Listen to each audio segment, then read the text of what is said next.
الحمد لله القائل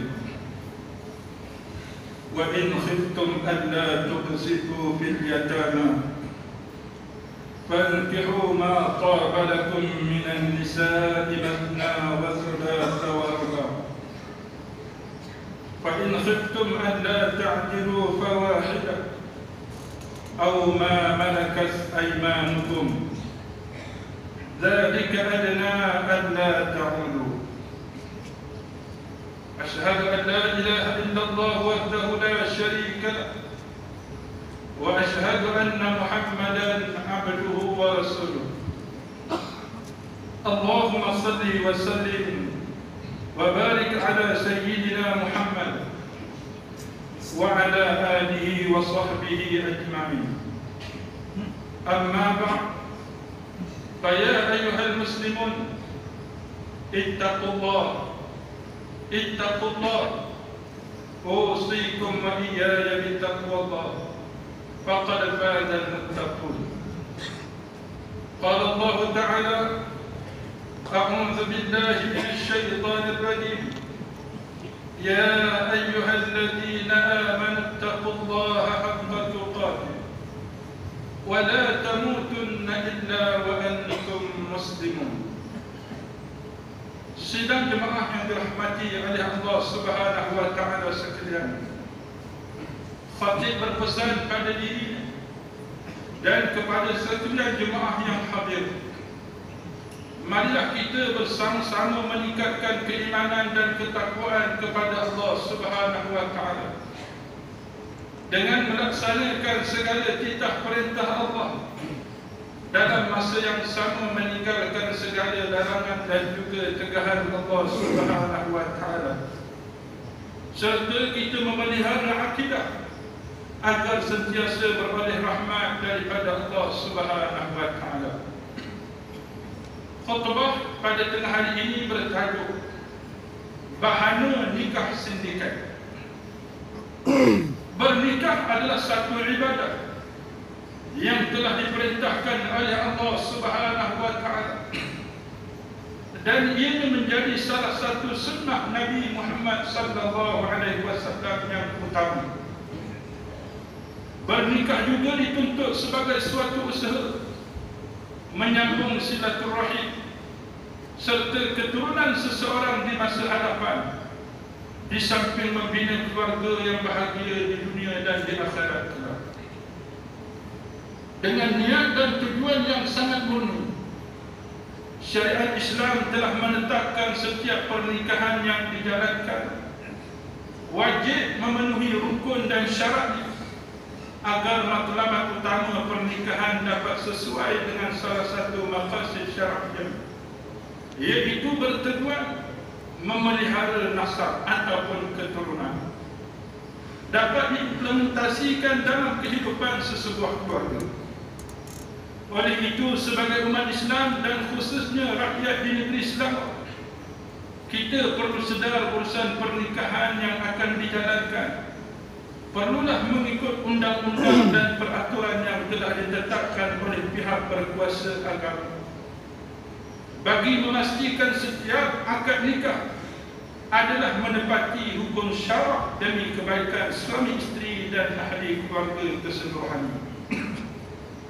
Sidang jemaah tetamu Allah Subhanahu wa taala sekalian, mutakhir ini kita sering mendengar semakin ramai umat Islam di Malaysia amnya dan di negeri Selangor khususnya telah melaksanakan majlis akad nikah di luar negara seperti di Thailand, Indonesia, India, Pakistan, Bangladesh dan pelbagai negara lain, yang mana pernikahan yang dijalankan ada yang mendapat kebenaran daripada pihak yang berkuasa yang telah diamanahkan seperti Jabatan Agama Islam Negeri Selangor di Malaysia. Tetapi perkara yang sangat mendukacitakan, ada pernikahan yang dijalankan tanpa mendapat kebenaran sebelum akad nikah dijalankan. Pelbagai sebab utama telah dikenal pasti menjadi punca berlakunya pernikahan di luar negara. Dan ada pernikahan yang dijalankan tanpa kebenaran ataupun disebut sebagai nikah sindikat. Di antaranya adalah yang pertamanya disebabkan berpoligami tanpa kebenaran dengan alasan ianya lebih mudah tanpa melalui proses di mahkamah dan tanpa pengetahuan isteri-isteri sedia ada. Sedangkan berpoligami dianjurkan, antaranya dapat membina jaringan keluarga yang lebih luas dengan sifat kasih sayang sesama ahli keluarga. Di antara sebab yang lain, mendakwa wali nasab yang sedia ada tidak bersetuju ataupun enggan menjadi wali. Sedangkan perkara ini boleh diselesaikan dengan permohonan wali hakim ataupun wali raja di mahkamah rendah syariah. Dan ianya lebih mudah dan selamat daripada kesan negatif jangka masa panjang. Di antara sebab lain yang ketiga, pasangan yang telah terlanjur hingga kan ada yang telah mengandung. Oleh sebab itu mereka yang menganggap bernikah di luar negara dapat menutup aib mereka. Sedangkan hakikatnya setiap perbuatan dosa itu tetap wajib bertaubat dan bersedia bertanggungjawab dengan kelahiran anak yang mungkin menjadi anak tidak sah. Sebab yang keempat, pasangan yang bernikah dengan warga asing dengan anggapan ianya mudah kerana tidak perlu mendapatkan kebenaran daripada pihak bertanggungjawab bagi warga asing tersebut. Sedangkan proses pendaftaran tanpa kebenaran akan mengambil masa yang lama dan biasanya akan menyebabkan kesukaran mendapatkan visa untuk terus tinggal di dalam negara ini.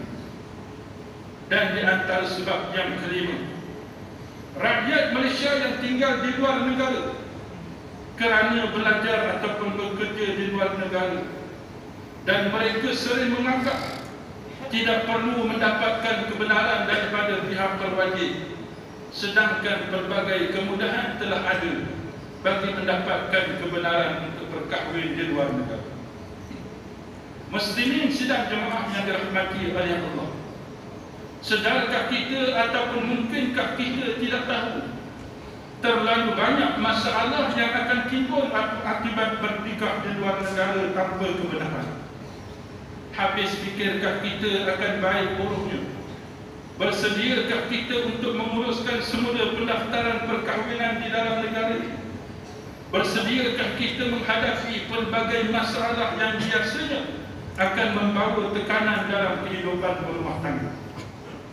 Atau adakah kita tidak peduli langsung dengan apa yang akan terjadi, asalkan kehendak kita tercapai, sehingga kan ada yang berani melanggar syariat Allah Subhanahu wa taala dan undang-undang. Sidang muslimin yang dirahmati oleh Allah, berfikirlah dengan minda yang waras serta hati yang jernih serta tawaduk sebelum kita cuba ingin melakukannya. Khatib juga ingin menjelaskan di antara bahana nikah luar negara tanpa kebenaran ataupun pernikahan secara sindikat adalah: yang pertamanya, proses pendaftaran pernikahan tersebut akan memakan masa yang panjang kerana ia melibatkan prosedur dan dokumentasi untuk didaftarkan semula, kerana ia melibatkan pengesahan dari mahkamah dan akan bertambah rumit sekiranya dokumen yang dikemukakan tidak mencukupi ataupun dokumen palsu. Yang keduanya, jika tidak didaftarkan pernikahan tersebut, maka tiada surat pengakuan nikah yang benar akan diperolehi. Dan kita harus sedar, surat pengakuan nikah sangat penting dalam kehidupan kita sebagai suami isteri. Tanpanya kita tidak dapat mendaftarkan kelahiran anak seperti kebiasaan, lalu mengakibatkan status pengesah tarapan dan warga negara juga tidak dapat dipastikan. Begitu juga dengan urusan perubatan, rawatan dan pendidikan anak-anak juga akan bermasalah jika tidak mendapat status warga negara. Yang ketiga ini masalah yang akan menghadapi masalah dalam urusan penyambungan visa untuk terus berada dalam negara ini. yang akhirnya terpaksa berulang-alik keluar negara yang memerlukan kos keuangan yang tinggi. Masalah yang keempat, pengurusan harta pusaka juga akan turut terkesan kerana pihak yang berkaitan gagal mengemukakan dokumen pernikahan yang diiktiraf. Yang kelima, pelbagai tuntutan di mahkamah seperti tuntutan perceraian, pengesah tarapan anak, tuntutan nafkah, tuntutan habanah, tuntutan keadilan berpoligami antara isteri-isteri, tuntutan harta sepencarian dan sebagainya yang melibatkan nikah kahwin tersebut tidak dapat diuruskan juga disebabkan gagalnya mengemukakan surat pengakuan nikah yang diiktiraf. Yang keenam, harus diingat sekalian muslimin yang dirahmati oleh Allah, bahana yang sangat memerikkan adalah apabila mahkamah mendapati pernikahan yang dijalankan di luar negara adalah tidak sah kerana tidak menepati hukum syarak, maka pernikahan yang berlaku akan difarakkan, yakni dipisahkan ataupun dibubarkan oleh pihak mahkamah. Kaedah fiqh menyatakan al-aslu fil arwah at-tahrim dalam bab bersama, yakni sekedudukan, maknanya suami isteri, ya. Kalau dalam perkara lain al-aslu syai' al-ibahah, asal suatu perkara adalah harus. Tapi dalam bab jima ini, asal dalam perkara jima adalah haram, kecuali dengan adanya surat perakuan dan sebagainya, ya. Maka kalau tidak ada surat perakuan tersebut, mahkamah berhak untuk membubarkan pernikahan tersebut. Itu yang paling mengerikan. Yang ketujuh, tindakan undang-undang di bawah enakman Undang-Undang Keluarga Islam Negeri Sarawak 2003 boleh dikenakan kerana bernikah tanpa kebenaran dan boleh dikenakan denda RM1,000 ataupun penjara 6 bulan ataupun disabitkan kedua-duanya sekali jika disabitkan kesalahan. Antara kesalahan-kesalahan yang akan dikenakan denda seperti yang disebutkan juga adalah kesalahan Seksyen 124, iaitu poligami tanpa kebenaran, ataupun Seksyen 40, akad nikah tanpa kebenaran. Begitu juga dengan Seksyen 31, lewat mendaftarkan perkahwinan, dan juga Seksyen 134, bersubhat melakukan pernikahan tersebut. Hadirin sidang jemaah yang dirahmati oleh Allah, menyedari hakikat bahana perkahwinan luar negara tanpa kebenaran ataupun pernikahan sindiket, umat Islam wajib mengambil pengajaran seperti yang berikut. Yang pertamanya, pernikahan yang hendak dilaksanakan mestilah mengikut hukum syarak dan segala peraturan yang telah ditetapkan oleh pemerintah yang bertujuan demi sebuah kehidupan keluarga yang mawaddah, warahmah dan sakinah dan sentiasa mendapat keredaan Allah Subhanahu wa taala. Ibrah yang kedua, pernikahan yang dilaksanakan dengan tidak mengikut peraturan akan membawa berbagai masalah dan akan merugikan banyak pihak, terutamanya suami isteri, kerana tidak mempunyai surat pengakuan nikah yang diiktiraf. Yang ketiganya, undang-undang yang dibuat bukanlah untuk menyesatkan mana-mana pihak. Bahkan tujuan utama enakmen Undang-Undang Keluarga Islam Negeri Sarawak 2003 diwujudkan, dikuatkuasakan bagi tujuan menjaga kebajikan isteri dan anak-anak pada masa yang akan datang. A'udzubillahi minasyaitonir rajim. Wa min ayatihi an khalaqa lakum min anfusikum azwajan litaskunu ilaiha wa ja'ala bainakum mawaddatan wa rahmah inna fi dzalika laayatin liqaumin yatafakkarun. Dan di antara tanda-tanda yang membuktikan kekuasaannya dan rahmatnya, bahawa dia menciptakan untuk kamu, wahai kaum lelaki, isteri-isteri dari jenis kamu sendiri, supaya kamu bersenang hati dan hidup mesra dengannya, dan dijadikannya di antara kamu suami isteri perasaan kasih sayang dan juga belas kasihan. Sesungguhnya yang demikian itu mengandungi keterangan-keterangan yang menimbulkan kesedaran bagi orang-orang yang berfikir. Surah Ar-Rum ayat 21. Barakallahu li wa lakum fil Qur'anil azim. Wa naf'ani wa iyyakum bima fihi min al-ayati wa dhikril hakim. Wa taqabbal minni wa minkum tilawata innahu huwas samiul alim. Aqulu qawli hadha wa astaghfirullahal azim li wa lakum wa li sa'iril muslimina wal muslimat fastaghfiruhu innahu huwal ghafurur rahim.